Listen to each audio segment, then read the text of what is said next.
This fascinating explainer of Valikanin's classic story. Now, on the surface, I know it sounds like a ridiculously simple premise. A little girl takes a short trip. But as we're going to see, the narrative actually zeroes in on some incredibly profound themes hidden within a child's everyday excursion. We're going to map out an amazing psychological journey today, peeling back the layers of a story that brilliantly captures that exact pivotal moment when a young mind collides with the complex and, honestly, sometimes harsh reality of the outside world. Think back to when you were a kid for a second. Remember that one thing you absolutely obsessed over? That overwhelming desire that just consumed your every waking thought? We are exploring exactly that kind of burning ambition today, as we track our young protagonist's psychological shift. Her longing is so powerful that it literally transforms her from a casual neighborhood observer into a meticulous, calculating mastermind. Part 1. The Spark of Curiosity. So meet Valiama, or Vali for short. She finds unending joy, and frankly, some pretty unusual experiences simply by watching the street from her front door. She doesn't have any playmates her own age around, so observing the street is basically her elaborate daily game. But her absolute favorite thing, the one sight that fills her with unending joy, is the bus that travels between her village and the nearest town. Every single hour it rolls by, bringing a totally new set of passengers. And gradually, this tiny, inescapable wish creeps into her head to ride that bus. Now here's the kicker. Despite her highly mature, burning desires, Vali is only 8 years old. That single number really highlights the beautiful innocence of her curiosity. For example, when her friends talk about the town, she gets jealous and shouts, "Proud, proud," which is an English phrase they don't even fully understand, but they just use it as this slang expression of disapproval. She is, in so many ways, a very typical 8-year-old kid. And yet, the sheer scope of her ambition, remarkably grown up. Which brings us to part 2, planning the great excursion. Vali's methodical maturity becomes completely undeniable when you look at her game plan. It's like a heist. First, for months, she carefully eavesdrops on conversations between her neighbors and the regular bus commuters. Second, she asks a few super discreet questions to gather intelligence. She learns the town is 6 miles away and the trip takes exactly 45 minutes. Finally, she realizes she has the absolute perfect window to slip out unnoticed. She can catch the 1 o'clock afternoon bus and be back home by about 2:45, perfectly aligning with her mother's daily 1 to 4 o'clock nap. I mean, she calculated, recalculated, planned, and replanned this whole thing. But the major hurdle to this grand dream is financial. 60 paise for a round trip. Now, to a well-dressed man she overheard, 30 paise one way is almost nothing at all. But to an 8-year-old village girl who scarcely sees that much money from 1 month to the next, it was an absolute fortune. To amass this fortune, Vali showed immense, almost unbelievable self-control.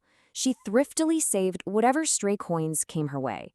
Imagine being an 8-year-old child at the village fair. There are peppermints, toys, balloons everywhere, but she resisted all of it. She resolutely stifled a massive desire to ride the merry-go-round just to secure her bus fare. That is pure, unadulterated dedication right there. Part 3. The Joyful Outward Bound. The day arrives. Boarding the gleaming white and green bus, Vali is just completely mesmerized. The overhead bars are shining like silver, the seats are soft and luxurious. But there's a problem. A canvas blind is totally cutting off her view of the outside. So what does she do? She insists on standing right up on her seat to peer over it, much to the total amusement of the conductor. She drinks in the sight of the canal, the palm trees, the distant mountains, and just acres and acres of green fields. The jolly, joking conductor very quickly picks up on her fiercely independent attitude. When she refuses his help getting on board, proudly stating she's paid her 30 paise, just like everyone else, he jokingly christens our haughty 8-year-old Madam.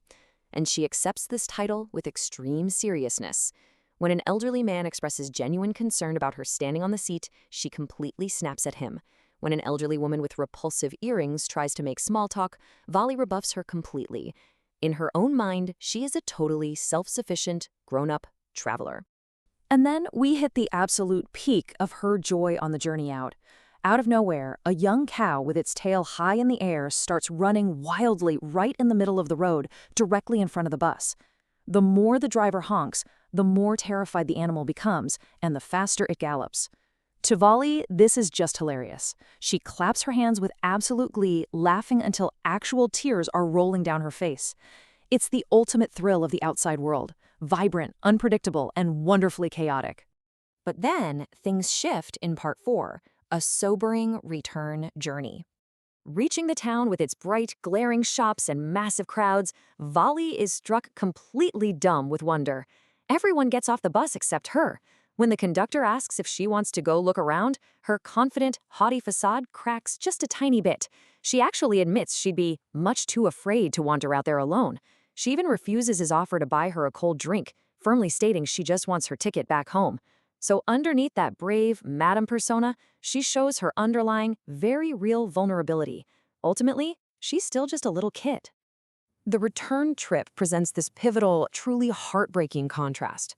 As she's riding back, totally expecting to enjoy all the same wonderful sights, she suddenly sees a cow lying dead by the roadside, struck by a fast-moving vehicle. She asks the conductor if it's the same cow that ran in front of them earlier. He nods. The very same lovable, beautiful creature that brought her immense joy just a little while ago is now lying spread-eagled, with a fixed stare in its lifeless eyes and blood everywhere.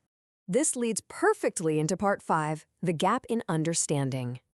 Arriving home safely right inside her mother's nap window, she walks in to find her mom awake and conversing with Volley's aunt, who is described as an absolute chatterbox, and they are deep in conversation, philosophizing about life. Her mother says, "So many things in our midst and in the world outside. How can we possibly know about everything? And even when we do know about something, we often can't understand it completely, can we?" Volley, fresh off her life-altering journey, just quietly breathes, "Oh yes."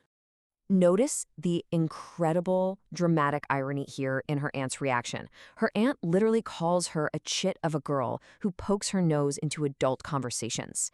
The mother and aunt are completely, blissfully unaware of the profoundly grown-up journey Volley just completed. They see an 8-year-old child interrupting them. They have absolutely no idea. They're looking at someone who has just independently navigated the world, managed her own finances, and confronted the devastating sudden reality of mortality. Think about that as we wrap up today. Valley simply smiles to herself at her aunt's scolding. She doesn't want them to understand her smile. It's her secret wisdom now. She started the day knowing what a bus was and knowing, theoretically, that things happen in the outside world.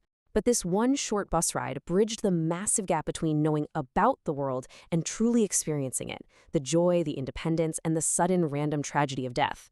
It really leaves us to wonder, how many such small, secret moments, totally hidden from the adults around us, shaped our own entire worldviews when we were children?